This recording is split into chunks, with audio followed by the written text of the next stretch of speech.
back to the vlog. Kainit ba sa life natin mga Zay? Nag-iyakan na naman kami. Umiyak na naman ako sa aking esewa. Ay, Diyos ko Lord. Sa akong kalagot, sa ako kasabot sa akong gibati, day, hindi ko naintindihan ang aking pakiramdam. Ang akong gusto buhaton karon, gusto ko mangapi. Kaya para musaka ang ako ang kuan. Kaysa, basig matuwad mo rin ha, na war ko'y, kuan ninyo, war ba ko'y kabayad. So, magkape na lang ko. Mag-coffee ko karon. And then, i-check ko yung ano namin sa labas kay nag-istorya mi ni Mr. karon medyo mabigat talaga yung pakiramdam niya sa kanyang puso.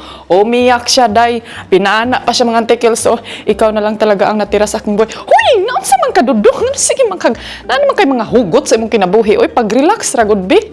Relax! Take a deep breath and relax. O, diba? Ana, taka-relax tayo mga Pilipina. Relax, jud kaayo ta. Laas akong credit card. Bis. Uy, kuyawan ako mga antikils. Nagsakay-sakay mo kung taxi kaganiha ba? Hindi niya makontrol yung kanyang sarili mga Zay. Gusto niya talaga na everything will be finished in just a seconds. O, niya, kaya di man na ingon anak karong panahon na dong. Kay naa naman tayo di computer, di machine, di code. Oh. Ay, Ginoo ko eh. Wa jud tay mabuhat ana dong kundi magkalma ta sa atong kinabuhi kay basig basig dili na nato mahuman ang atong mga plano, wa na ni saka na atong mga blood pressure, atong mga pressure din haa kay ay Ginoo ko. Pero in fairness mga antikels, tayo mga Pilipina, tayo lang din yung makapakalma sa ating mga asawa, mga husband. Alam niyo yung feelings, day, na parang pakiramdam ko na may energy ako, day, na gusto niyang kunin sa akin. Kay murag, ma-energize daw siya, day. Alangan, kaya ang asawa, relax naman ka. Murag, wa man na problema. Pero wa siya kabalo kung unsa akong giproblemahan, day. Kay among swimming pool. Naunsa naman ni Auntie Kills, oy. Kay grabe na gidiri, day. Murag, wa na ni day, hindi ko na ma-reach. Di ko na ma-reach. And then, itong flower, namatay. Oh, shout out.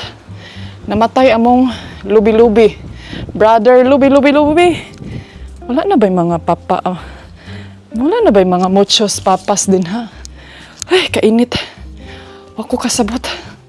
Sa kainit, day. Asa ka si Felix, pod? Kani pong bataan ni, and then, lumalamig na rin dito, konti. Ay, ewan ko mga Zay, oy, basta. Ako lang ni siyang ikalma mga antikels kay. Ug dili pod gud nako ni ipakalma si Mister, kaming duha. Mura na mig kuanday. Alam niyo ba yung feelings na tumawag si Mama? Akala niya nag-away na kami, day. O, di ba? Akala niya, nag-exaggerate ako sa init. Ginhawa inday ani. Kay vlogger, mag-vlogger para baka, sao na lang midiri ang mga anti-kadayers nimo. Huwag mo muna kaming iwan, bitaw oy. Akala kasi ni Mama ba kanang nag-away mi mga antikels kay every time mag-talking mi, magsigawan. Alangan di man ka dungog. Gi-explain po nako ni Mother Earth na kailangan nako isinggit gamay sa imuhang anacorns. Kaya hindi man siya makadungog, Mother Earth. So, yun, parang naiirita siya doon mga antikels kay. Tayo ba mga Bisaya? No, shout out sa mga Bisaya. Gahi, ba kitang English, no? What's going on? What's wrong? Everything will be okay. O, di ba? Gahi, kiday. Si Mama, murag nakuyawan siguro siya sa ako. Kung kisabay na suko, si uncles ba? Or siya, wanang karonday, chat-chat sa aming banavels, no? Kay murag na nga init ng yung feelings nga sila unta dito cold country niya ako diri mo'y pinakainit. Murag na nga baliktad akong ngina say pag-relax sa may labi, take a deep breath and relax. Kuyawan sa asawa. Kung ang asawa ba maka-advise mura jud og correct pud. Pero wa naman tay laing maistorya day. Unsa man inyong ika-istorya og kamo mga Bisaya? Sige daw be. Kamo mga dili English speaking din ha kay og Bisaya pa na itong ka-istorya ay isa na ka Biblia ang ato ang gi-send din ha. Isa na ka sumbok unsa na atong ipakuan niya. Syempre manginahanglan pa. Mo na giingon no kana galing na ay mga arangkadahan nga mga ganyang momentum sa atong life unya foreigner. Nya kamo gusto mo mag foreigner ay Pag andam-andam jud mo mga antikels, kay basig mag-ending ra gid mo nothing. It's okay, never mind. Oh, human ang istorya. Unya, kay kana sila pag once nga gusto nila day na ipalabas ang ilahang mga gipangbati. Magtimpla sa kong kape. Kay para maulian pug ko. Timpla din hag kape inday. Sana na itong mga kape dire. May binili akong ganito. Para di ta mahutdan og snacks. And kanang feelings nga gusto siya kanaging gusto siguro niya ba ipalabas niya yung galit niya or iwan ko ba, tapos gusto niya na damay-damay na tulat. Lain man ninyo ang uncle oy, inyong uncle ba damay-damay man, asa nang baso rin nawa na ko na, pati ako alam niyo yung nagwo-work ako, mag-organize pa ako sa aking mga kachismisan dyan ng mga documents. Shout out pala kay Auntie Kels na nag-message dun sa akin na Auntie Kadayos, ito yung, nawa na talaga si Auntie Kel sa akin. Ito yung gawin mo sa iyong mga mga papilis. Magpalit pa ta ato day. Muna kayo, don't forget to like and don't skip the ads kay para makapalit kuan bitaw oy kanang basta na pressured ko day. Unsa man, bibi na. Sini ka pressurean oy. Di ba kanang feelings galing nga mga tayo manggod no mga Filipino. Dili man gud na murag nasanay kasi tayo ba pag may problema, pera lang yan, ganyan, pera lang yan. Sila kasi dito mga antikels, kanagay feelings na, gamay raman unta kay nga problema, uy, nganong gipadako. Ana, galing niya, tinawagan ko na sa Timani, pati sa Timani. Sabi pa niya, Day, ganyan talaga yung mga may edad na, kasi yan yung trabaho ko dito, Day, kailangan mo talaga ng mahabang pasensya. Sabi ko na Timani, Linti, lupig pa rin nagtrabaho na ko. Hindi ko siyang ingunan na dyan na, Zay. So, lalo na yung mga lahi nila, Day, kailangan mo talaga yung mga patient na dali ra na iyang problema, Day. Hindi yan sa problema.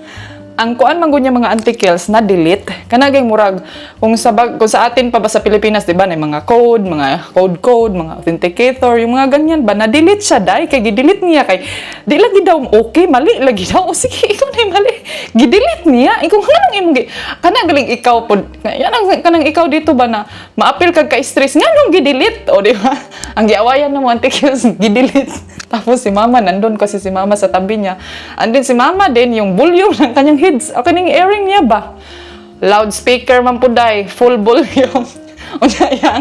yung anak niya kailangan po to the max volume. Diyos ko, na-stress ko, sabi ko stop na be, stop the car. O diba kuyawan, stop the binanap ako na kanang feelings mga naglagot na ko nga gusto ko i-smile lang gihapon, sabi ko stop my love, stop the car. Kaya kung napaminto sa car day, iba naman yung paggawa, mga stoplight, yung mga traffic gani nga kanaging og dinha na sa Pilipinas na ambot na lang ya kay mag-drive ang mga tao. Diri day maglagot na sila, shout out sa mga bana nga ingon ana pud ninyong bana. Ambot ni sila. Wa ko kasabot jud ninyo dong. Nya kanang feelings kay nga mo ingon ka, hunong na lang bi, magbaktas na lang siguro ta para hilom kay kana siyempre ikaw. Gusto ba nimo maganda yung place, i-moment ang place tapos sa baa po ninyo, oy. Saba, mambibi na. Pwede ba? Stop the car, tadring dapita. Pero kana siya day kanagaling. Pag makita niya mga antikels nga medyo na anak, kuan ako ba kanang muulbo na pud gali ta mga antikels, murag nawa na tas passing ba? Nawa na passing ako ang Filipina wife. Mukuan ra po na siya day, mukalma na siya kadali unya, mubalik na pud na day, mubalik. Og pinaati man ni paganyan talaga yan day. Sabtin mo na lang. Ana. Muna siya, lesson learn. Sa mga gusto magminyog apam, pagminyog mo, kay para daghan ta mga pi. Mag-cheers na lang tayo sa kape. Bitaw, oy, hindi naman, baka sabihin niyo sa akin, nga naman po daw minyo-minyo po daw kag apam po daw, nga naman po daw, ana po daw, ako na yung mutubag. Kay kabalo ko nga di mo ka-comment din ha, ako na yung mutubag. Ay, i-press naman noon yung eyes. Nung sa namin? Asa to kong biscuit nga leftover? Kining, kuan kabalo nawa na kunday ayaw lagi pagpalos-los nawa ako sabi butas na ako ni sa mga hugason kay kini ako ning ipangkuan panglabay na ko na sa washing machine. So yun na nga no, hindi naman sa sinisiraan ko yung asawa ko ha, ang makarelate ani day is kana radyong na ay mga bana nga kana galing yung may mga murag apil man pud siguro mga Pilipino uy napud siguro ingon ana nga mga Filipino yung mga asawa nga walay pasensya gyud Auntie Kels dili ka wait og 1 minute comment down below ang ako alang manggong point ani niya no kanang gusto ko ba i-train niya yung sarili niya na mag-wait siya ba wait on the process gani pero dili na jud na siya day. Kasi manggod mga Zay is nasanay kasi yan sila before manggod nasanay sila sa before nila na life ba na pag agad-agad nandyan unya ngayon kasi mga Auntie Kels more on ko computer lahat and everything o di ba kailangan na magpila dili pwede na cool kinahanglan relax mag-relax sa permente kay lahat man ang problema nga dugay kay sila so mao na siya karon. And ang ending, daghag na stress nga mga bebe. 'Di ba? So, mga pinalang taan kay para mo samot atong nervyos. Dami po ang kape. So, ito yung naging favorite ko na biskwit ngayon. Sa atin pa to murag biskwit siya nga ituslo para mahumog. Mao to siya mga Auntie Kels. Yan yung totoong mga nangyari sa aming buhay ngayon. Mga dahilan kung bakit naghiwalay muna kami ng landas sa buhay. Hindi naman ha, kasi may kailangan ako dito mga Auntie Kels na dito lang ako para ma-fix ko yung mga bagay-bagay na wala siya kasi nandun siya sa kabihasnan. So kailangan dito ako day. Kaya pag nandun kaming dalawa tapos may mga i-fix dito, wa na, stress, ang baby na. Isa man, mulupad si Felix. Saan naman? Napa mi baby dire. Asa na kahato? So yan yung dahilan, buong dahilan na bakit kailangan namin maghiwalay for now. So hopefully na makayanan niya kasi alam ko na si Mr. talaga is sa lahat ng bagay mga Auntie Kels is nakadepende yan siya sa akin especially sa mga computer, mga buying online and everything. Actually na siya sa ako nakadepende mga Zay. Kay murag taas pa kung pasensyaan Auntie Kels kay Pilipina gud ta. Napakul pasensya na. Tunlo na lang na ako ng mga kuan din ha, mga kod-kod. Basta mga Jay, isa radyo akong ingon ni Mr. Enjoy your life to the fullest. Maura, balik-balik. Kaya wala naman, putay lain ni ka-istorya. Ano naman, lain sad. Kung may kong irong turn na imong dalan, di na po na mayo. Mara dyan na ako nga ginabalik-balik niya. Enjoy sa imong life, bahalag na ka problema. Adto kas Pilipinas na, problema imong problema kay wala mo na nasulban ng mga pindot-pindoton na sa social media samantalang ang mga tao dito sa Pilipinas na ginuo ko na nga anod ng mga balay na nga why bugas why mau na relax jud. Pero na-realize pa ba ako mga Auntie Kels nung ako yawa sa tao oy. Grabe yung mga tao day kay yung iba ganito lang ang problema pero parang feel nila di na nila ma-solve. And then yung iba naman ganito lang yung problema, bigas lang, pero parang feel nila murag kaya pa ni. Kaya nga mga Auntie Kels, tabagunta mo. Makapangutang man mo silingan, diri day kay di man pug kagud basta-basta makapangutan na diri sa ilang mga silingan. Huy Auntie Kels, tabangi ra gud kog login ani gong kuan, di man na pwede day. Mao nang sulo to the max jud ka, na jud kay utok. Ang utok ibutang sa ulo, dili ibutang sa imong baba kay og imong ibutang sa imong baba. Saba kay ka din ha. Usay ka na magyaw-yaw na siya dahil saba. Saba! Diyo kay si Mr. ka nagaling.